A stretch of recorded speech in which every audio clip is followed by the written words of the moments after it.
नमस्कार। एमपी दिन भर आप देख रहे हैं और आपके साथ मैं हूं पुनीत। चलिए खबरों की करेंगे शुरुआत और सबसे पहले बात करेंगे मुख्यमंत्री शिवराज सिंह चौहान के दिल्ली दौरे की। मुख्यमंत्री दिल्ली दौरे पर गए हैं और दिल्ली में मुख्यमंत्री ने रेल मंत्री अश्विनी वैष्णव से मुलाकात की है।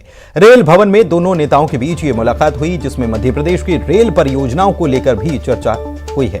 इसके अलावा जानकारी यह भी आ रही है कि दिल्ली से भोपाल के लिए मुख्यमंत्री एक बार फिर से रवाना हो चुके हैं, यानी कि राजधानी भी पहुंच जाने वाले हैं। और इसके पहले दिल्ली पहुंचे हुए थे और यहां पर रेल परियोजनाओं पर बात हुई है। सीएम शिवराज सिंह चौहान ने दिल्ली दौरे में रेल मंत्री से मुलाकात की है। रेल भवन में यह मुलाकात हुई है और रेल परियोजनाएं जो मध्य प्रदेश की हैं उनको लेकर दोनों नेताओं के बीच अहम चर्चा हुई और उसके बाद मुख्यमंत्री अब जो जानकारी आ रही है उसके मुताबिक दिल्ली से भोपाल के लिए रवाना हो चुके हैं।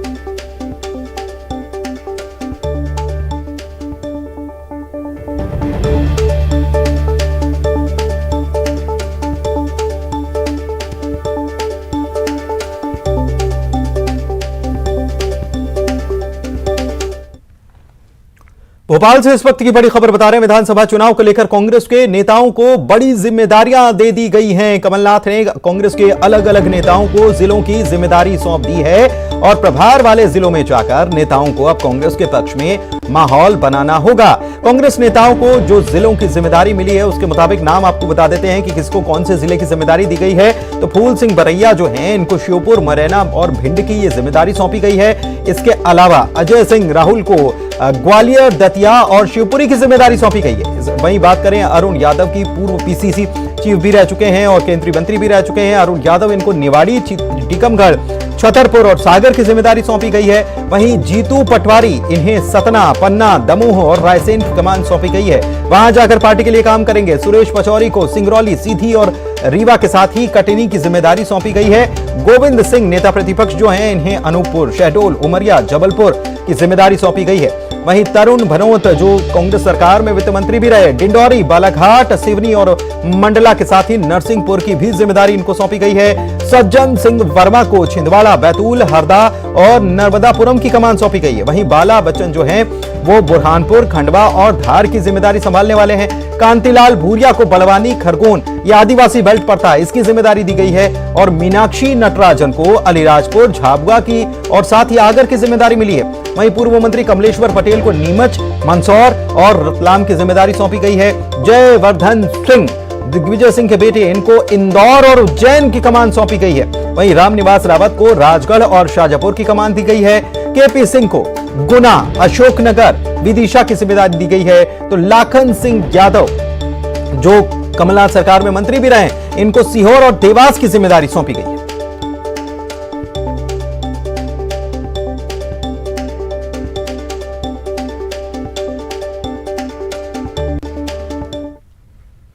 प्रदेश की कानून व्यवस्था को लेकर सीएम शिवराज सिंह चौहान ने बड़ी बैठक की और इस बैठक में सोशल मीडिया पर भ्रामक खबरों पर सख्ती के सीएम ने निर्देश दिए। कांग्रेस ने बैठक को चुनावी करार दे दिया है।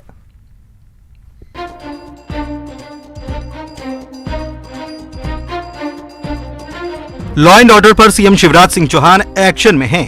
सीएम हाउस में बड़ी बैठक हुई जिसमें गृह मंत्री नरोत्तम मिश्रा के साथ प्रदेश भर के पुलिस अफसर वर्चुअली जुड़े। अवैध मदरसों और कट्टरता को लेकर सीएम ने सख्त निर्देश दिए और रिव्यू करने के निर्देश के साथ ही सोशल मीडिया पर कट्टरता, भ्रम फैलाने वालों पर कार्रवाई के भी निर्देश दिए। स्वाभाविक रूप से इस तरह से नहीं है विषय वो, लेकिन कहीं भी कोई अवैध गतिविधियां संचालित है तो उन पर नजर रखने का बोला हुआ है। अहाते बंद कर दिए हैं तो बंद मतलब बंद होना चाहिए, ऐसा नहीं हो कि कहीं चल रहे हो। ये सारे विषय उन्होंने स्पष्ट रूप से लिए हैं। उधर कानून व्यवस्था पर बैठक पर नेता प्रतिपक्ष गोविंद सिंह ने सवाल उठाए। साथ ही मदरसे पर सीएम के निर्देश को चुनाव के मद्देनजर तैयारियों से भी जोड़ा। अगर आप वास्तव में कानून व्यवस्था या भारतीय जनता पार्टी के सत्ता पार्टी के लोग गुंडागर्दी करेंगे, बंदूक और लाठियों से शासकीय अधिकारी कर्मचारियों पर, तहसीलदार पर हमला करेंगे तो काकी कानून व्यवस्था है। बैठक में सीएम ने साइबर अपराध पर लगाम लगाने के निर्देश दिए। साथ ही नक्सलियों के खिलाफ बालाघाट में पुलिस की कार्रवाई की तारीफ भी की।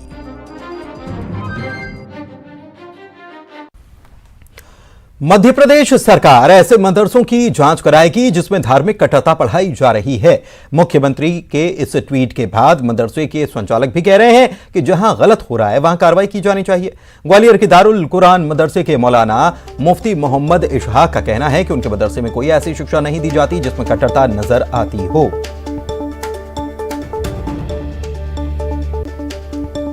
वाकई इन मदारिस के अंदर तालीम नहीं है और अवैध शक्ल में अगर वाकई मदरसे चल रहे हैं तो उन पर बंदिश लगना चाहिए और पाबंदी लगना चाहिए। सरकार का ये फैसला दुरुस्त और सही है। ये जो तालीम हासिल करते हैं वो दीनी तालीम के साथ साथ असरी यानी दुनियावी तालीम भी हम देते हैं, वो दुनियावी तालीम भी हासिल करते हैं। दीनी तालीम हमारे निसाब के मुताबिक होती है और बाकी जो स्कूल की तालीम है तो उसका जो सिलेबस होता है उसके मुताबिक हम स्कूल के अंदर और अपने मदरसे के अंदर उसकी भी तालीम देते हैं। इधर एमपी में विधानसभा चुनाव से पहले हर वर्ग को साधने की कोशिश में सियासी दल जुटे हुए हैं और लोगों को रिझाने के लिए कोई मौका छोड़ना भी नहीं चाहते। यही वजह है कि अलग अलग जाति वर्ग समाज की बैठक के अलावा सियासी दल उन उपायों पर भी अमल कर रहे हैं जो आम लोगों के बीच चर्चा का विषय बने। कांग्रेस के पान उत्पादक प्रकोष्ठ ने पान और चाय के सहारे कांग्रेस का माहौल बनाने का अभियान शुरू कर दिया है। प्रकोष्ठ के कार्यकर्ता गुमटी और दुकानों पर पहुंचकर लोगों से पान के पारंपरिक स्वाद को लोगों तक पहुंचाने और पान उत्पादक किसानों की समस्याओं और चाय पर चर्चा के साथ अपने मुद्दों को उठाने की कोशिश कर रहे हैं। एमपी कांग्रेस पान उत्पादक व्यापारी प्रकोष्ठ ने भोपाल में पान और चाय दुकानों पर पहुंचकर कांग्रेस को वोट देने की अपील शुरू कर दी है। संघ की मीटिंग हुई है, उस मीटिंग में व्यापक रूप से जो पान उत्पादक है विक्रेता उन्होंने भाग लिया है। उन्होंने अपनी समस्याएं दी हैं। कमलनाथ जी के समय जो गए बार वो मुख्यमंत्री थे तब इस समय इनका एक प्रकोष्ठ गठित किया गया है।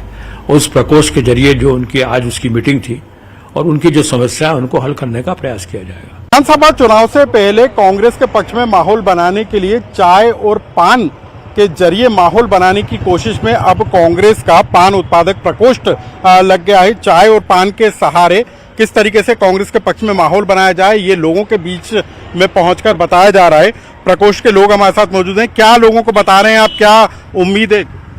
हम अपने साथियों को ये समझाने की कोशिश कर रहे हैं कि लंबे समय के बाद हमारी कांग्रेस पार्टी ने माननीय कमलनाथ जी के द्वारा हमें एक बैठने का एक मंच दिया है जिसका नाम है पान किसान उत्पादक और व्यवसाय प्रकोष्ठ, जिसमें हमारे पान विक्रेता भी हैं, पान उत्पादक भी हैं और पान दुकानदार भी हैं।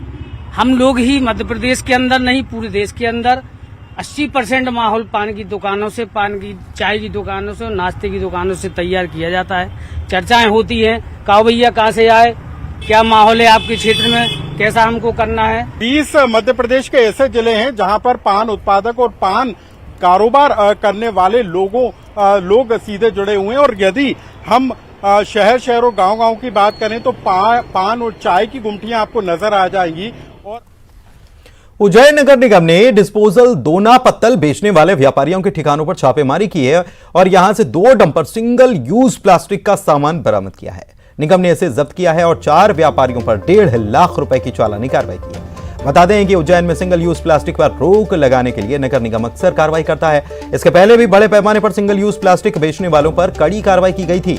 सरकार ने सिंगल यूज प्लास्टिक और पूर्ण प्रतिबंध लगा रखा है। इसके बावजूद उज्जैन में प्रतिबंधित पॉलीथीन की बिक्री भी की जा रही है।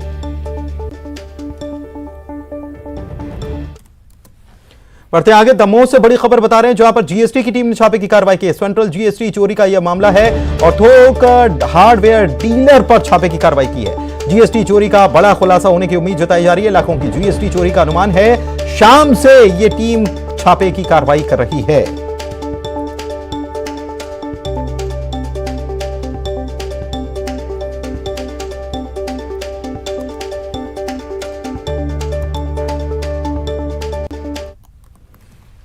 बढ़ते आगे, खरगोन से खबर बता रहे हैं जहां पर कार में आग लग गई। घर के बाहर ये कार खड़ी थी और इसी में आग लग गई।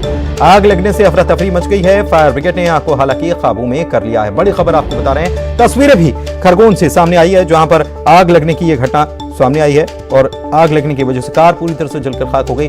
फायर ब्रिगेड मौके पर पहुंची और आग को काबू में कर लिया गया।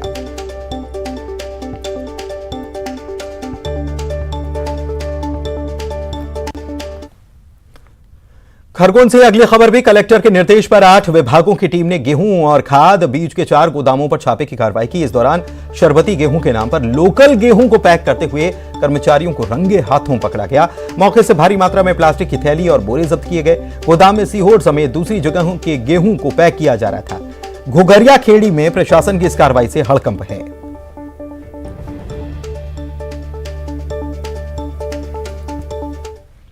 खबर मंडला जिले से, जहां पर नैनपुर में जूलर्स की दुकान में 4 महिलाओं की एक गैंग ने पलक झपकते 2 किलो 134 ग्राम की चांदी की पायल के बंडल पर हाथ साफ कर दिया। अनुमानित कीमत 1,43,000 रुपए बताई गई। ये पूरी घटना दुकान के सीसीटीवी में कैद हो गई। इसमें नजर आ रहा है कि ग्रामीण वेशभूषा में महिला दुकान के अंदर आती है, धीरे धीरे काउंटर की ओर बढ़ती है, वहां रखे हुए ज्वेलरी के पास पहुंच जाती है, जिसे उठाने की कोशिश करती है, कामयाब नहीं हो पाती। इसके बाद वहां दूसरी महिला आती है। इतने में काउंटर के पास मौजूद पहली महिला मौका देखते ही चांदी की पायल का बंडल उठाती है, साड़ी के अंदर छुपाती है, धीरे धीरे फरार महिलाएं हो जाती हैं। नैनपुर पुलिस सीसीटीवी के आधार पर महिलाओं की तलाश में जुटी हुई है।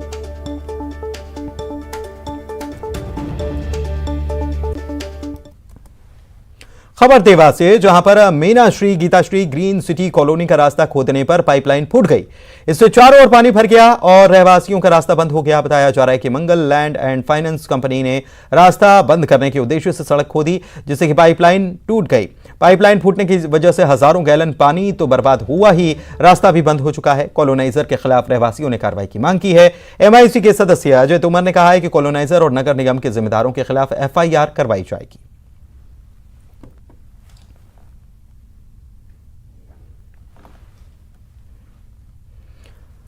दमोह में ब्रिटिश कालीन चांदी के सिक्के मिले हैं। 240 सिक्के हैं। पिलर के लिए खुदाई के दौरान ये सिक्के मिले। मजदूर इन सिक्कों को घर ले गया, बाद में उसने कोतवाली पुलिस के सौंप दिया है। पुलिस आवश्यक कार्रवाई कर रही है।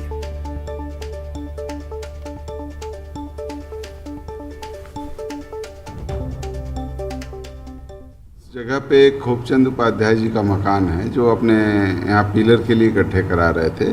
तो वहाँ काम करने वाले हल्ले पिता गोविंद अहिरवार को, जिसकी उम्र 26 साल की है, उसको जो है एक चांदी के सिक्के का पूरा बंच मिला, एक पोटली मिली, जिसमें करीब 240 चांदी के सिक्के थे। जो भोपाल के भारत भवन कला केंद्र में पंडित नंदकिशोर शर्मा की स्मृति में समारोह का आयोजन किया गया, जिसमें नालंदा नृत्य निपुण की उपाधि से सम्मानित टीना तांबे और उनके साथियों ने कथक नृत्य कर लोगों का मन मोह लिया। इस दौरान उनके साथियों ने दशावतार, विष्णु वंदना और द्रौपदी चीर हरण की प्रस्तुति दी। नारायण नारायण श्रीमन नारायण नारायण नारायण श्रीमन नारायण नारायण नारायण नारायण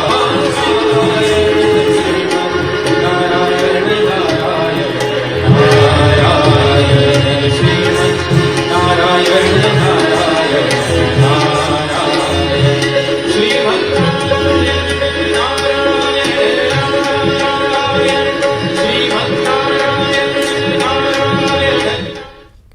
इंदौर में एक मासूम की जिंदादिली देखने को मिली। इंदौर में ट्रेन एक्सीडेंट में हाथ पैर गंवा देने वाले अनाथ बच्चे को एमवाई अस्पताल में भर्ती कराया गया है और उस बच्चे का लगातार इलाज चल रहा है। वार्ड को क्रिकेट का मैदान बच्चे ने बना लिया है और पलंग की पिच पर ही वो बल्लेबाजी कर रहा है। 3 मार्च को रतलाम के पास रेलवे ट्रैक पर खून से लथपथ ये बच्चा मिला था। उसका एक पैर और एक हाथ इससे अलग हो गया था। पुलिसकर्मी अब मासूम की देखभाल कर रहे हैं।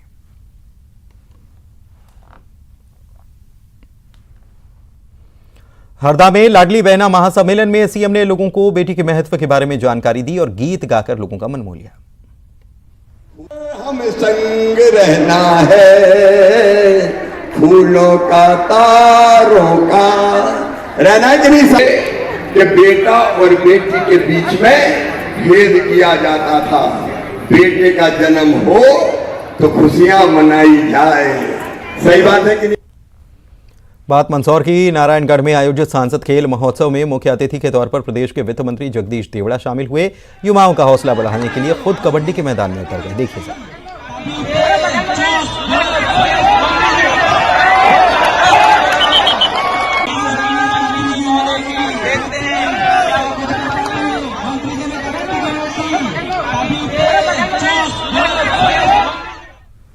एमपी में विधानसभा चुनाव सिर पर हैं। ऐसे में टिकट की चाह रखने वाले नेता लगातार कुछ ऐसा कर रहे हैं कि सोशल मीडिया की सुर्खियां बन जाए। दमोह जिले से भी ऐसा वीडियो सामने आया जिसमें आप मध्य प्रदेश शासन के पूर्व कृषि मंत्री रामकृष्ण कुसमारिया को नृत्य करते हुए आप देख सकते हैं।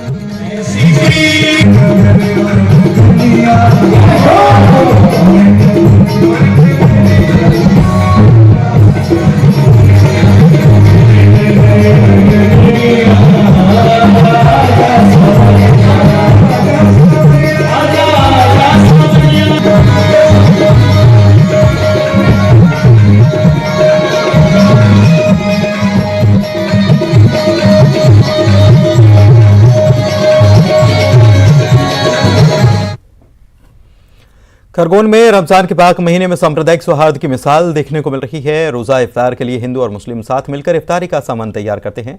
शहर के हैदर मस्तान चौक में गजानन भावसार और मुख्तार मंसूरी और उनके साथी मिलकर सालों से दुकान लगाकर सस्ते दामों पर बेचते हैं। रमजान में उत्साह चरम पर दिखाई देता है।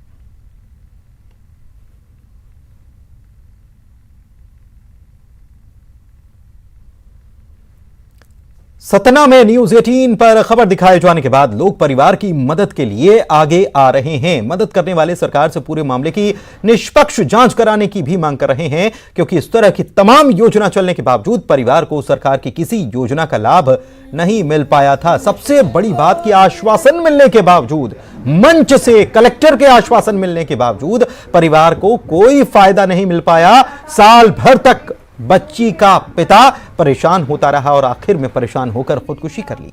पीड़ित बेटी ने न्यूज 18 का धन्यवाद दिया और कहा कि काश समाज और प्रशासन पहले मदद करता तो पिता का साया सिर से न उठता। क्या लिखा हुआ है? साफ लिखा हुआ है। प्लस जिन्होंने मेरी मदद की उसके लिए बहुत बहुत धन्यवाद। तो उनको दिल से शुक्रिया करना चाहती हूँ, लेकिन बस एक ही आज थोड़ा सा ये लग रहा, काश ये मदद थोड़ी पहले। इसमें जो भी दोषी लोग हों, किसी न किसी को तो जवाबदारी लेना पड़ेगा ना। कह करके केवल ये कह देने पे कि एक संख्या घट गई, कोई गरीब का पूरा परिवार उजड़ गया, इसके लिए जवाबदारी लेना पड़ेगा और दोषी अधिकारी के ऊपर सख्त से सख्त कार्रवाई हो, जिसमें एक प्रदेश में मैसेज जाए और लोगों तक ये योजनाओं का लाभ पहुंचे। उन्होंने तो बना रखी है गरीब लाडली बहन, लाडली भांजी योजना, लेकिन उस सब में कोई लाभ नहीं मिल पा रहा है। मैं आग्रह करता हूँ फिर से आपके चैनल के माध्यम से कि इसमें सख्त से सख्त कार्रवाई करें, जिसमें एक मैसेज जाए पूरे प्रदेश में। श्योपुर से खबर बता रहे हैं, कुनो में 9 चीतों को रिलीज किया गया है। बड़े बाड़े में इन चीतों को रिलीज कर दिया गया। दक्षिण अफ्रीका से ये चीते लाए गए थे और 9 चीते, अब तक 12 चीतों को रिलीज कर दिया गया है। कुनो में शावकों समेत चीतों की संख्या अब 19 पहुंच चुकी है और अब तक क्वारंटीन बाड़े में इन चीतों को रखा गया था, लेकिन अब इन्हें रिलीज कर दिया गया है।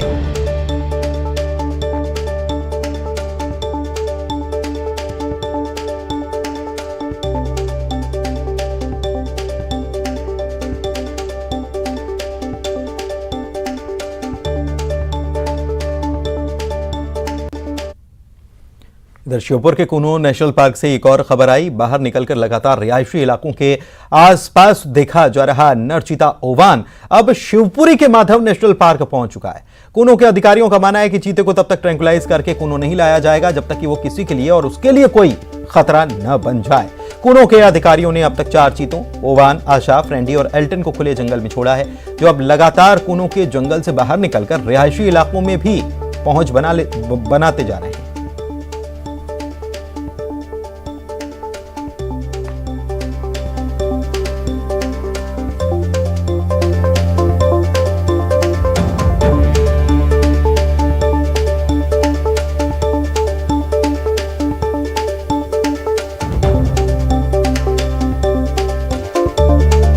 ओवान जो है, ये आपको बता दें कि ओवान बीते दिनों भी एक बार फिर से ये भागा है, क्योंकि इसके पहले भी इसने खूब चकाया था और 4 दिन तक ओवान नाम का ये चीता जो है पूरे कुनो और उसके आसपास के इलाके को नापता रहा था। शिवपुरी एक बार पहले भी पहुंच चुका है और इसके बाद ओवान को जब ट्रैक किया गया, उसके बाद फिर इसे ट्रैंकुलाइज किया गया। ट्रैंकुलाइज करके इसे वापस लाया गया था नेशनल पार्क, कुनो नेशनल पार्क लाया गया था।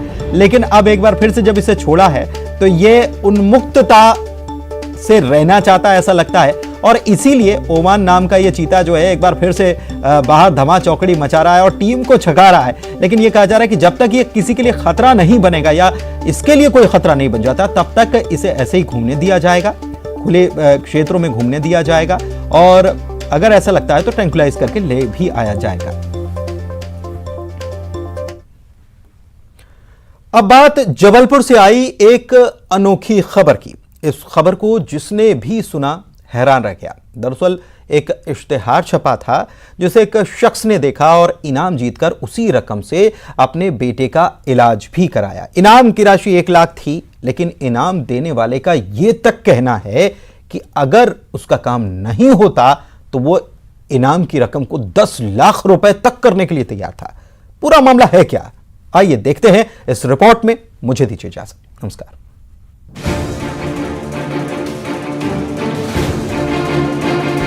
डॉग्स के हमलों में बढ़ोतरी और स्ट्रीट डॉग्स के साथ आए दिन हो रही बर्बरता की खबरों के बीच एक अनोखी खबर सामने आई जबलपुर से। तस्वीरों में नजर आ रही ये महिला और उनकी गोद में मौजूद ये डॉगी, मामला इन्हीं दोनों से जुड़ा है। दरअसल कुछ दिन पहले यही फीमेल डॉग कहीं खो गई, जिससे महिला एडवोकेट परेशान हो गईं और अपने फेवरेट पेट को खोजने के लिए उन्होंने खूब जतन किए। जब हर तरफ से निराशा हाथ लगी तो उन्होंने इसके लिए एक इश्तेहार जारी कर दिया। इस इश्तेहार में लिखा था, एक फीमेल देसी डॉग नाम ब्राउनी दिनांक 3 मार्च 2023 से बड़ा पत्थर रांची जबलपुर मध्य प्रदेश से गुम हो गई है। ब्राउनी का रंग सफेद है, कान और कंधे पर कत्थई रंग और गले में काला पट्टा है। सूचना देने व ढूंढ कर देने वाले को 1 लाख रुपए का इनाम दिया जाएगा। आखिरी बार दीक्षितपुरा में देखी गई थी। संपर्क करें सुधा शर्मा। बस फिर क्या था, जैसे ही इश्तेहार सामने आया चर्चा का सबब बन गया।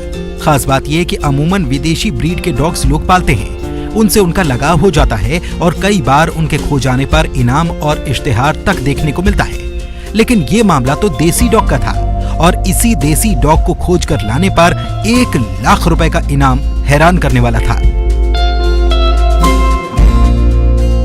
खैर, एक शख्स ने इस विज्ञापन को देखा और इस ब्राउनी को न केवल खोज निकाला बल्कि उसे सही सलामत सुधा शर्मा के पास पहुंचा दिया, जिसके बाद इस व्यक्ति को पूरे 1 लाख रुपए का इनाम मिल गया। अच्छी बात यह रही कि इनाम की राशि से इस शख्स ने न केवल अपने रॉयल एनफील्ड के सपने को पूरा कर लिया बल्कि अपने बीमार बेटे का इलाज भी कराया। Bureau report, news 18 Madhya Pradesh, Chhattisgarh.